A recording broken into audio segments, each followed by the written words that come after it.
Without further ado, let's welcome in Albert Breer. Everybody knows him, senior NFL reporter, lead content strategist at the MMQB.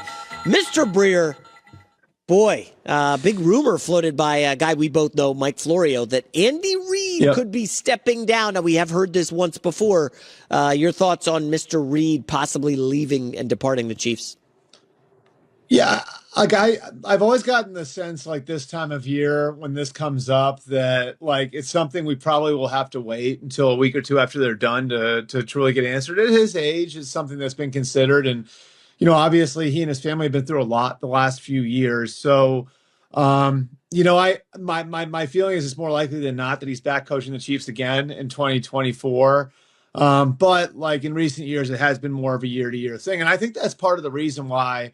They brought Matt Nagy back as a potential successor to him. Nagy, of course, has got a great relationship with Mahomes. He played college football with their general manager, Brett Veach.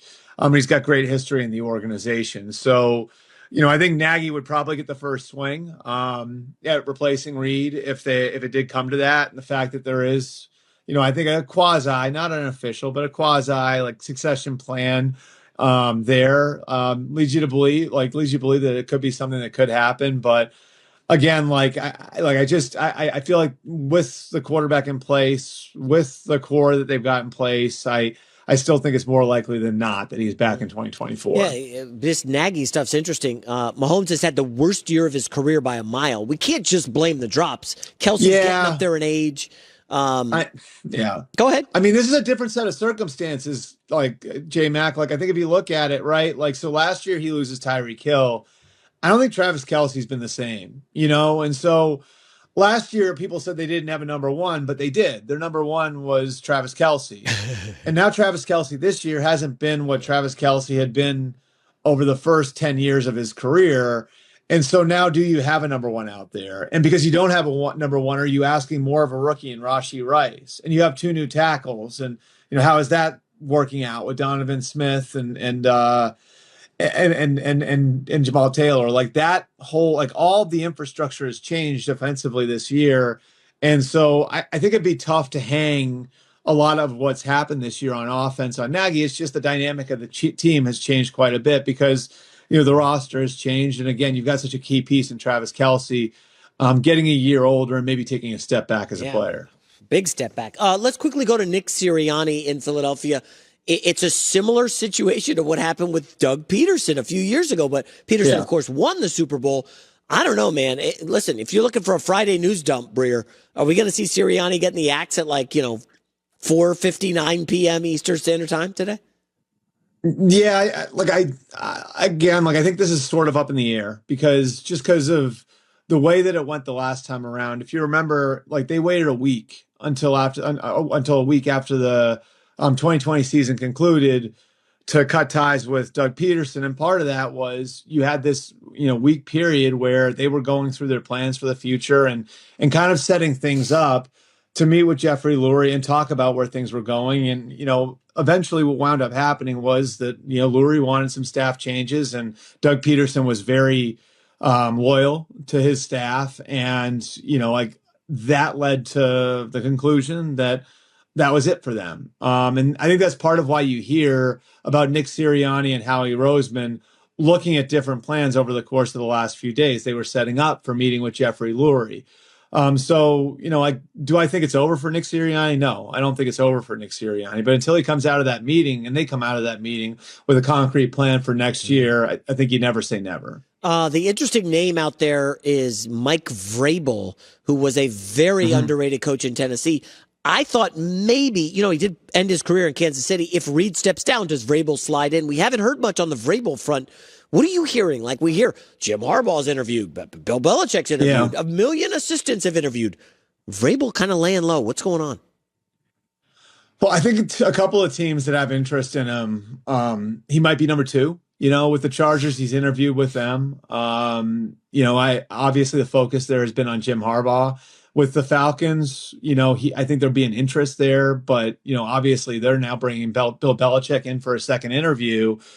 then you start to sort through the other teams, and it becomes a little bit more difficult to find a home for him. And so could that be Washington? The general manager there, Adam Peters, was a young scout when Vrabel was a player in New England. And Peters himself said in his opening press conference, I'm not looking for offense or defense. I'm looking for a leader.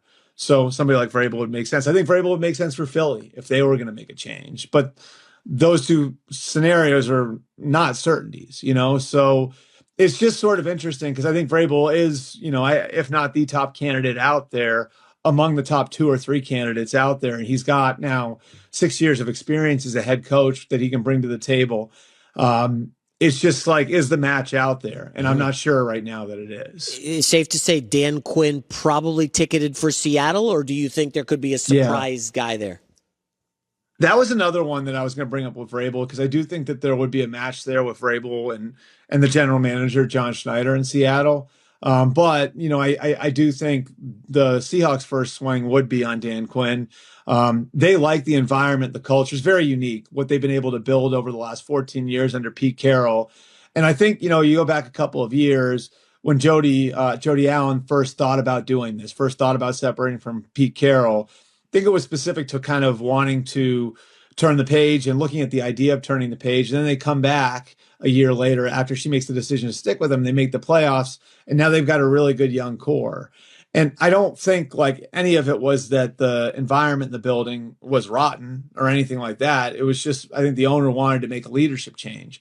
So if you want to make a leadership change, but you like the environment you have, you like the young core you have, you don't want to flip the apple cart upside down, I think Dan Quinn can maintain a lot of the stuff that Pete Carroll built there over the last 14 years, because he was there for some of the pivotal years there, including the year they won the championship and the other year that they went to the Super Bowl, while modernizing a lot of things within the operation. So I still think Dan Quinn's the guy there. And again, this might be another one where you look at Vrabel and say, would he be number 2? That's sort of the problem that Mike's facing here. Ooh, rough.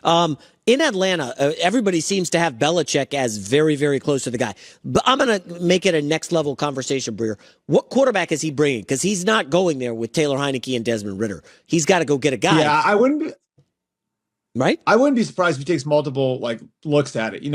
Honestly, I think this could be a situation where if Bill lands there, you could see a veteran and a rookie, right? Like, do they sign Kirk Cousins and then draft JJ McCarthy? It wouldn't surprise me if you see that sort of scenario. And the interesting thing about it is that, Terry Fontenot and Arthur Smith built the team up over the last 3 years to the point where you've got the freedom to do that. Their offensive line is really solid. There are a couple of very well-paid guys there, and Caleb McGarry and Chris Lindstrom and Jake Matthews. They've got the top 10 picks, the 3 top 10 picks at the skill positions in Drake London, Kyle Pitts, and Bijan Robinson. And then they've got a good, balanced young defense. So because the roster is in the state that it's in, you can take multiple swings at quarterback now. And it wouldn't surprise me if Bill does wind up being the guy there, if he does, take 2 swings at getting the quarterback position right. Because it does feel like right now they're about a quarterback away from being a real contender. I think all of that jives with what Bill would want, and going to a place. I think the bigger question with Bill right now is whether or not the infrastructure there, the front office, the way the organization is set up, if that matches with what he wants. But, if that's there, I think the team is one he'd really like. All right, last one, Breer. You're an Ohio State guy. I've got Bill O'Brien had a rough year with the Patriots and Mac Jones. Yep. There was the chatter about him and Jalen Milroe at Alabama that wasn't great. Milroe kind of crushed him. As an Ohio State guy, you feel good about Bill O'Brien or not really? Yeah. No, I do. I mean, I think this is a move by Ryan Day to delegate, a little bit and step back from being the offensive play caller and bring in an NFL guy to call it for him and to put more into the development of the quarterback. Obviously, Bill O'Brien's got a lot of experience working that position, developing guys like Deshaun Watson at the pro level and Bryce Young at the collegiate level. So he's got good history there. And I think, as much as anything else, I think that there's an idea that they can kind of bring an element of toughness to the table by giving Ryan Day the freedom to be more of a walk-around coach and oversee the whole thing, and then bringing in Bill O'Brien to instill that in the offense. Again, I look at how much they've invested in bringing so many guys back. I think it's 7 or 8 guys who would have gotten the top 100 of the draft that are coming back to school now. And I think this is another move made with that sort of urgency in mind, that like they feel like they've been close the last few years, and something like this can put them over the top. And I think for O'Brien himself, J-Mac, like this is more, I think, sort of taking a step back from where he's been the last couple of years and resetting a little bit. He would have been in the mix to be the coordinator in New England, but Gerard Mayo is committed to conducting a wide open search. And I think at this point, after the way last year went, it was, I think the idea here for Bill O'Brien was that it's a better idea to turn the page than it is to go into some sort of open competition for the job that he already had. All right, Albert Breer, MMQB. Good stuff, Albert. Enjoy the games this weekend, buddy. Hi, everybody. Thanks for watching. Subscribe here to get the latest from the show. Also, be sure to check out more of the best clips from The Herd, or go watch a few segments from other shows on FS1.